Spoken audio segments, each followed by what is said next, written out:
J'aimerais commencer par ce qui s'est passé à la gare de Lyon samedi matin avec cette attaque au couteau qui a fait 3 blessés, avec un héros. Le héros s'appelle Abderrahmane Cissé. C'est un agent de sécurité de 45 ans qui s'est jeté sur l'assaillant samedi matin. Il a réussi à le désarmer avant l'arrivée des policiers. Il a peut-être évité un bain de sang. On va faire le point avec Audrey Berthaud.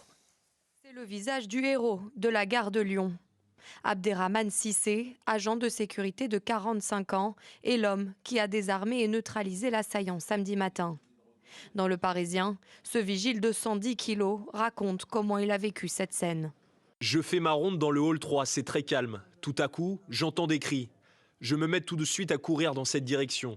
Je vois d'abord un monsieur avec un couteau à la main. Un peu plus loin, il y a une personne qui est à terre. Elle est en sang. Elle se tient l'abdomen.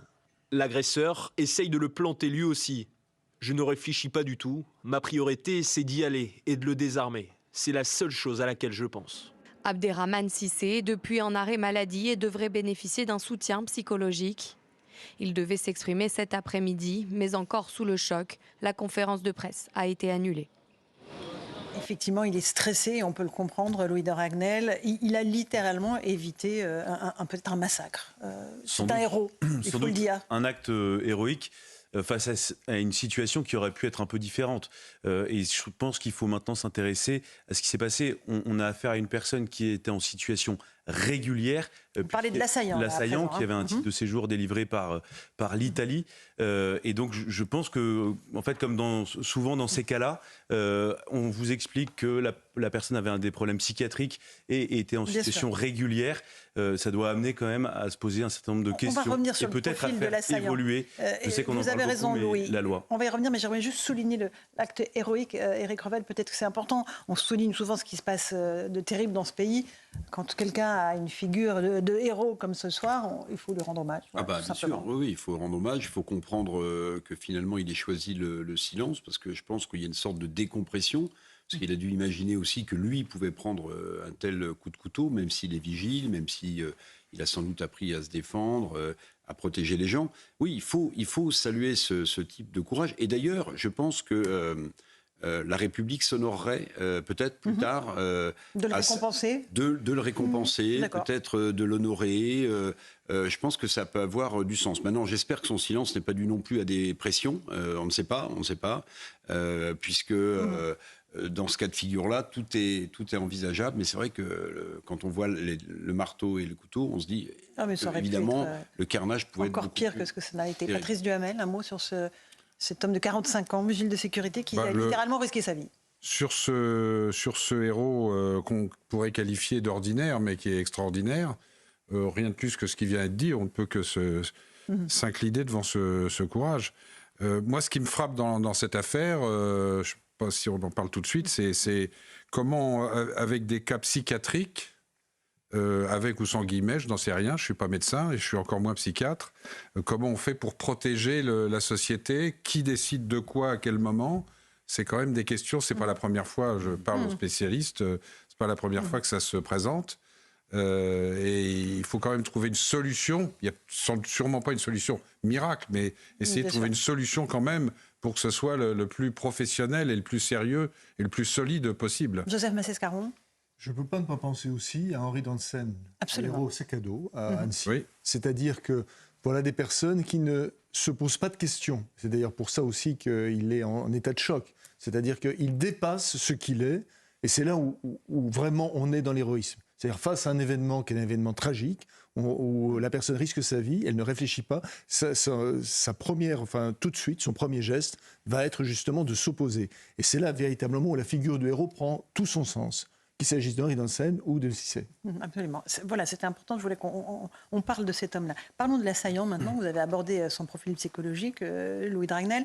On va écouter parce qu'il avait émaillé les réseaux sociaux ces derniers mois de vidéos où il proférait sa haine de la France. On va écouter quelques petits extraits et je vous passe la parole, Rachel Kahn. Je ne suis pas français. Je ne rêve pas d'être français. Je n'aime pas la France. Je déteste tous les Français. J'ai ma propre raison d'ignorer la France. Car c'est les Français qui m'ont privé mon droit de vivre. C'est les Français qui m'ont ôté ma dignité.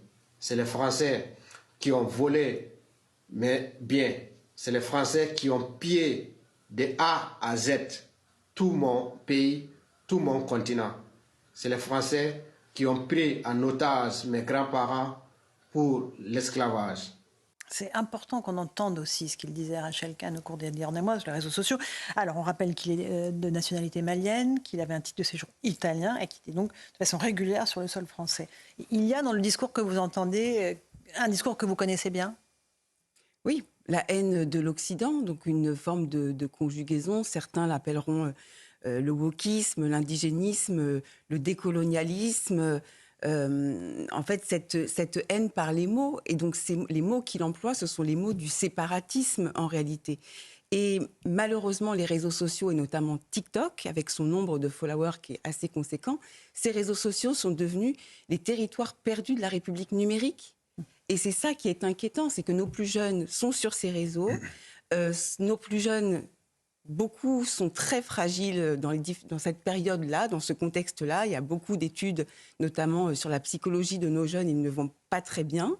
Et par ailleurs, ce sont des discours de haine de l'Occident, avec cette volonté de vengeance qui irrigue nos jeunes en fragilité, avec une forme de distance par rapport au réel, parce que là, lorsqu'il parle comme s'il était dans les années 50, à la période coloniale, avec ce souci de se venger contre l'Europe, contre l'Occident, contre les Blancs.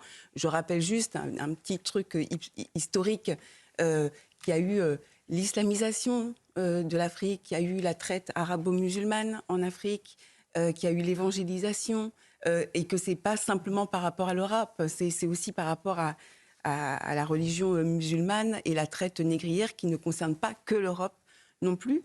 Mais ces dogmes-là sont éperdument dangereux et lorsque l'on a des représentants politiques ou des représentants associatifs qui imbibent notre société de ce discours-là, je pense qu'il faut alerter tout le monde et être très vigilant. Guillaume Dragnel, un dernier mot là-dessus, sur le parcours de cet homme qui est venu donc d'Italie, où il était suivi pour des traitements psychiatriques. Moi, je trouve que ce qui est intéressant dans ce qu'il dit, c'est tout, c'est son parcours et son message. Son parcours dit beaucoup du fait que maintenant, quand vous avez un titre de séjour dans un pays européen, vous pouvez, grâce à l'espace Schengen, circuler librement. Et on voit la difficulté aujourd'hui que trouvent les décideurs politiques à essayer d'entraver, de limiter le déplacement de ces personnes-là.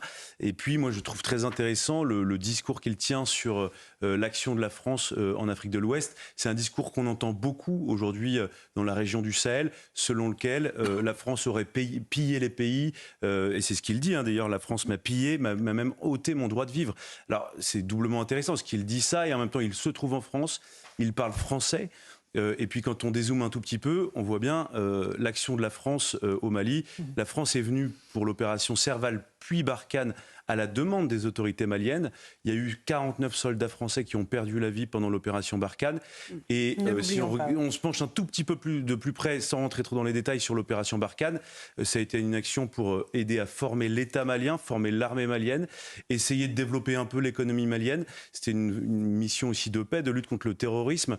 Nous, économiquement, nous, Français, on n'y a rien tiré. Il n'y a aucun investissement français qui a été permis. Pourquoi ? Parce que la France s'interdit de faire ça pour justement éviter le discours de l'attaque du discours néocolonial. Ce que je voulais dire, c'est que la colonisation n'a pas été un long fleuve tranquille, mais ce qui est marrant, c'est que pendant des décennies et des décennies, la contestation de la colonisation, elle était intellectuelle et culturelle. C'est Yves Lacoste, Géographie du sous-développement, c'est Paul Béroc, Le tiers-monde dans l'impasse, c'est Samir Amin, L'échange inégal. Et aujourd'hui, toutes les sociétés ayant basculé dans la violence, la seule réponse que ce monsieur apporte, c'est celle de s'en prendre, de tuer et de la violence. On n'est plus dans le discours intellectuel, on n'est plus dans le raisonnement, plus du tout. On n'est plus dans l'apport culturel, on est dans cette violence. Puis il faut quand même remarquer que la plupart des indépendances datent des années 60. Je ne sais pas si pendant combien de générations encore on va expliquer à ces peuples en Afrique qui souffrent aujourd'hui que c'est de la faute de la colonisation. Encore longtemps, je pense. Et non pas des pouvoirs qui sont en place et qu'ils élisent parfois démocratiquement. Encore longtemps, les Russes, notamment de Wagner. Je vais revenir sur ce que disait, soulignait Rachel Kahn très, très justement. Quand je pense que le nombre de grands historiens d'Afrique de l'Ouest qui ont montré justement le rôle ambigu des empires, des royaumes qui se font, qui se défont. Enfin, moi, je trouve ça, moi personnellement, je trouve ça passionnant. Je ne vais pas partir là-dessus, parce que je pourrais tenir 1 heure. Je trouve ça absolument passionnant. Où, évidemment, il y a eu l'esclavage qui a été pratiqué. Vous avez raison, l'islamisation est venue se greffer ensuite là-dessus. Donc, quand on pense à ça, tous les travaux de ces historiens ont été engloutis dans les sables. Ils ont totalement disparu. Et ça n'a pas du tout été repris. Or, en revanche, comme Louis vient de le souligner, la propagande russe est venue dessus comme du napalm et a tout vitrifié. Et ça, c'est quand même terrible. C'est en 10 ans, quand vous voyez, parce que le Mali, c'est quelque chose, c'est un pays extrêmement vivant démocratiquement, avec des publications, avec une vie intellectuelle, et tout semble avoir aujourd'hui totalement disparu. En 10 ans. Moi, c'est ce qui me frappe. Absolument. Allez, une petite pause. On se retrouve dans un instant dans Punchline sur CNews et sur Europe 1.